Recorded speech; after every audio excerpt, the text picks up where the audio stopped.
well. Are you looking forward to another story from the bookshelf?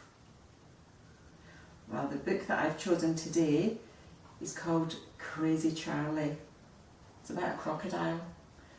And the story's been written by a lady called Ruth Brown.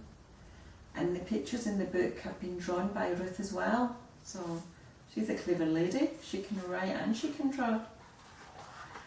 Let's have a read then about Crazy Charlie. In the jungle, by the river, lived the biggest crocodile in the whole world. Crazy Charlie. That is what the other animals called him. He had the most enormous teeth and he ate everything he saw. He started off in a small way, just munching the odd floating log or canoe. But then he got more ambitious and started to eat jetties and motorboats and bicycles. In fact, anything or anyone anywhere near the river at any time was in danger of being crunched up by Charlie's mighty teeth. People all over the world were shocked and horrified, but this only made Crazy Charlie worse, because the more famous he became, the more he showed off.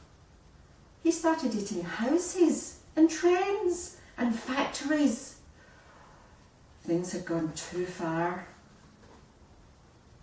The people called in the army. The soldiers showered Charlie with arrows to frighten him away, but he caught them and used them as toothpicks.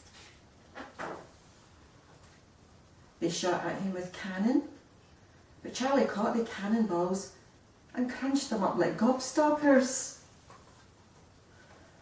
They even fired a guided missile at him, but he ate that too and enjoyed it.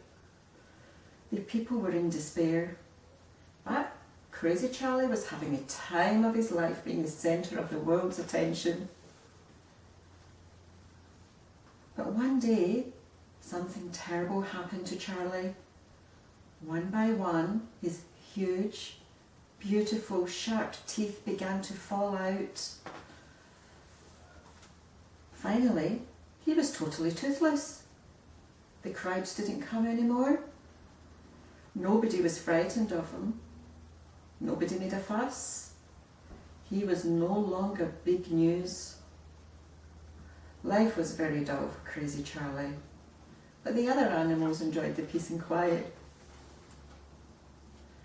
One day, Charlie saw a tourist, the first he'd seen for about 6 months. The man, who was collecting plants, looked absolutely terrified when he stumbled over the crocodile dozing by the river. But Charlie knew there was no point in trying to frighten the man. Who's afraid of a gummy crocodile anyway? So he just gave him a toothless grin instead. The man was so relieved that he smiled at Charlie. "I know just what you need," he said. "I'll send you some when I get home."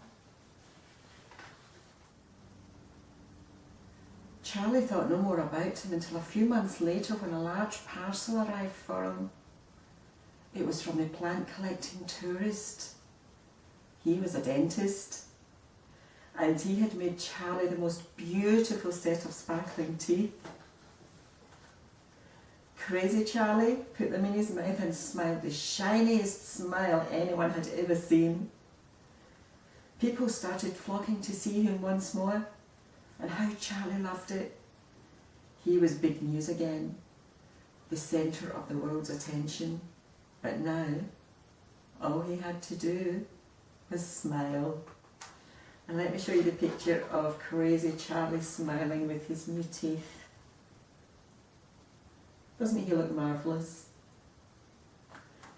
Well, that's all from the bookshelf today. I hope you enjoyed a story about Crazy Charlie the crocodile.